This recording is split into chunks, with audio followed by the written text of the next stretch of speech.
calon pemain naturalisasi Indonesia, Dean James, mencetak gol ketika Go Ahead Eagles mengalahkan NEC Nijmegen di Stadion Govaert Stadion, Minggu 9 Maret malam. Dalam laga ini bek kiri timnas Indonesia, Kelvin Verdonk, tidak bermain membela tuan rumah NEC Nijmegen karena hukuman larangan bertanding.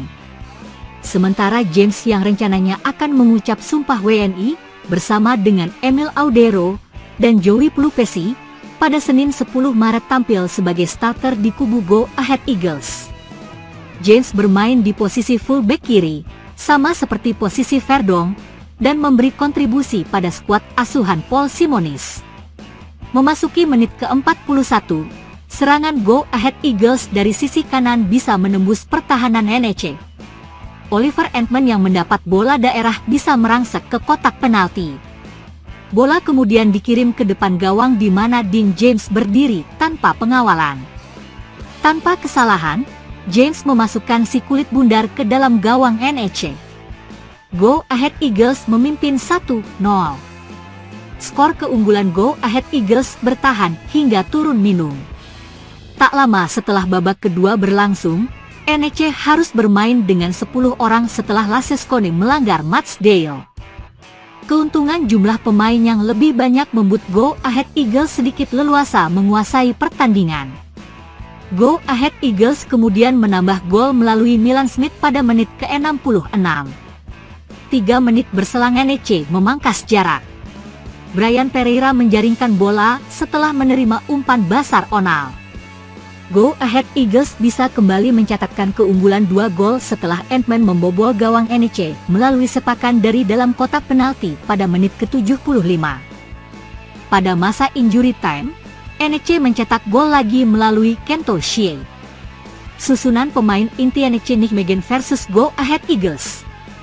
NEC Nijmegen, Ruth, Pereira, Ivan Marquez, Bram Nuitin, Huidemakers, Owejan, Owisa, Dirk Proper, Laseskone, Van Kroij, Brian Linsen. Go Ahead Eagles, De Busser, Matsdale, Nauber, Kramer, Dean James, Lindhorst, Lansana, Oliver Entman, Edvardsen, Surai, Milan Smith. Meskipun sudah tidak lagi menjabat sebagai pelatih timnas Indonesia, Shin Tae-yong ternyata masih memiliki pengaruh dalam pemilihan skuad Garuda di era Patrick Kluivert. Pelatih asal Korea Selatan itu meninggalkan fondasi yang kuat bagi timnas, yang kini coba dimanfaatkan oleh Kluivert dalam membangun strategi menghadapi kualifikasi Piala Dunia 2026. Ketika diumumkan sebagai pelatih baru timnas Indonesia, Patrick Kluivert langsung menyampaikan apresiasi terhadap pekerjaan Shin Tae-yong. "Saya sangat menghormati pekerjaan yang telah dilakukan Shin Tae-yong. Dia membangun tim yang solid dan penuh potensi. Itu menjadi dasar yang baik bagi saya untuk bekerja," ujar Kluivert dalam wawancaranya dengan media Belanda De Telegraaf. Berkat kepemimpinan Shin Tae-yong, Indonesia saat ini berada di peringkat ketiga grup C kualifikasi Piala Dunia 2026. Situasi ini membuka peluang besar bagi skuad Garuda untuk melangkah ke putaran berikutnya. Kluivert menyadari bahwa merombak tim secara drastis justru bisa mengganggu stabilitas yang telah terbentuk. Oleh karena itu, ia lebih memilih untuk mempertahankan sebagian besar pemain yang sebelumnya menjadi pilihan utama Shin Tae-yong. Namun, bukan berarti tidak ada perubahan sama sekali. Beberapa pemain yang sebelumnya menjadi langganan di era Shin Tae-yong kini harus rela tersingkir dari daftar skuad Kluivert. Asnawi Mangkualam dan Yakob Sayuri, misalnya, tidak masuk dalam daftar pemain yang dipanggil untuk laga melawan Australia dan Bahrain.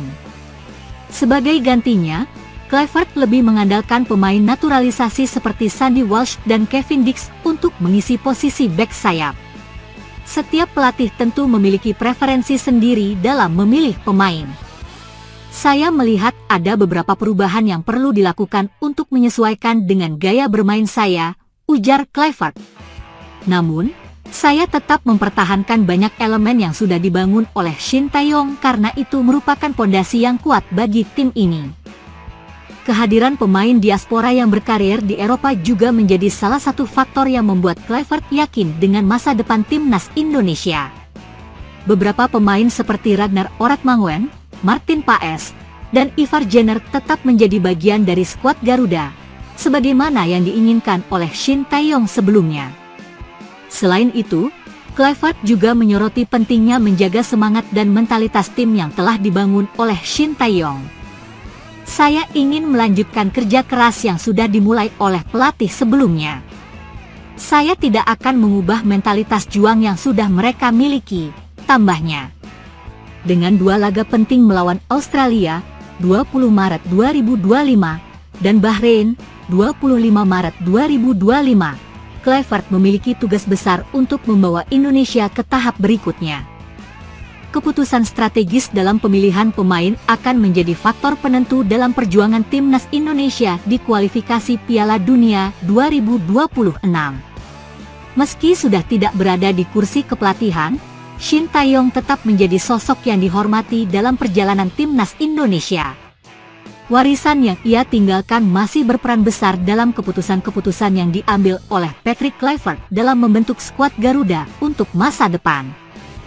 Proses naturalisasi pemain sepak bola untuk memperkuat timnas Indonesia kembali menjadi sorotan.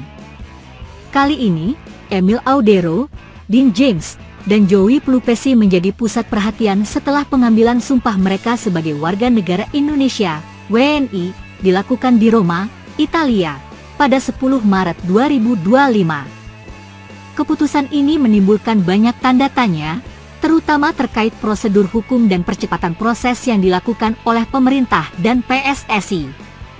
Biasanya, seseorang yang menjalani proses naturalisasi akan mengambil sumpah kewarganegaraan di Indonesia. Namun, dalam kasus Emil Audero dan 2 pemain lainnya, sumpah WNI dilakukan di Kedutaan Besar RI di Roma, Italia.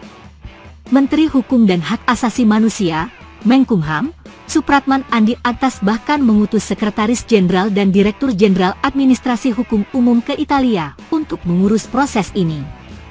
Alasan yang diberikan oleh pihak berwenang adalah bahwa ketiga pemain masih aktif bermain di kompetisi Eropa sehingga tidak memungkinkan bagi mereka untuk datang ke Indonesia dalam waktu dekat. Langkah ini diambil untuk memastikan bahwa mereka bisa segera didaftarkan oleh PSSI ke FIFA dan memperkuat timnas Indonesia dalam kualifikasi Piala Dunia 2026. Proses naturalisasi biasanya membutuhkan waktu yang cukup lama karena harus melewati berbagai tahapan, mulai dari persetujuan DPR hingga keputusan Presiden. Namun, dalam kasus Emil Audero, Dean James, dan Joey Pelupesi, proses ini terbilang sangat cepat. Mereka telah mendapatkan persetujuan dari DPR dan Presiden Prabowo Subianto hanya dalam hitungan bulan. Pemerintah dan PSSI beralasan bahwa percepatan ini dilakukan karena kebutuhan mendesak timnas Indonesia yang akan menghadapi laga penting di kualifikasi Piala Dunia 2026. Namun, banyak yang mempertanyakan apakah semua prosedur telah dijalankan dengan benar dan transparan. Selain itu, percepatan ini juga memicu kritik dari berbagai pihak yang menilai bahwa ada ketidakadilan dalam perlakuan terhadap pemain naturalisasi dibandingkan dengan WNI biasa yang harus menjalani proses lebih panjang dan kompleks. Meskipun Emil Audero, Dean James, dan Joey Pelupesi sudah sah menjadi WNI secara hukum, mereka belum tentu bisa langsung membela timnas Indonesia. Setelah mendapatkan status WNI, mereka masih harus menjalani proses perpindahan federasi di FIFA. Proses ini bisa memakan waktu beberapa minggu hingga beberapa bulan, tergantung pada kelengkapan dokumen dan persetujuan dari federasi negara asal mereka.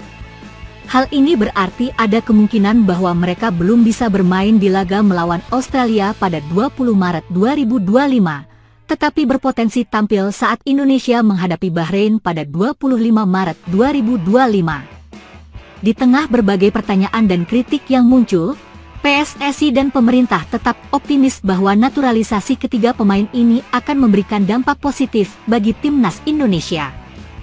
Ketua Umum PSSI, Erick Thohir, menyatakan bahwa proses ini sudah sesuai dengan kebutuhan tim dan telah dipersiapkan dengan baik. Kami ingin memastikan bahwa timnas Indonesia memiliki kekuatan terbaik untuk menghadapi lawan-lawan tangguh di kualifikasi Piala Dunia 2026. Emil Audero, Dean James, dan Joey Pelupesi adalah pemain yang bisa memberikan kontribusi besar, ujar Eric. Menteri Hukum Supratman juga menegaskan bahwa tidak ada yang salah dalam proses ini. Menurutnya, pengambilan sumpah di luar negeri bukanlah pelanggaran hukum, selama dilakukan di Kedutaan Besar RI dan sesuai dengan prosedur yang berlaku. Proses sumpah WNI Emil Audero, Dean James, dan Joey Pelupesi memang penuh dengan keanehan, mulai dari lokasinya di Roma hingga percepatan proses naturalisasi mereka. Meskipun secara hukum semuanya tampak sah, tetap ada pertanyaan besar terkait transparansi dan keadilan dalam proses ini. Apakah keputusan ini murni strategi untuk memperkuat timnas Indonesia? Ataukah ada kepentingan lain yang berperan di baliknya?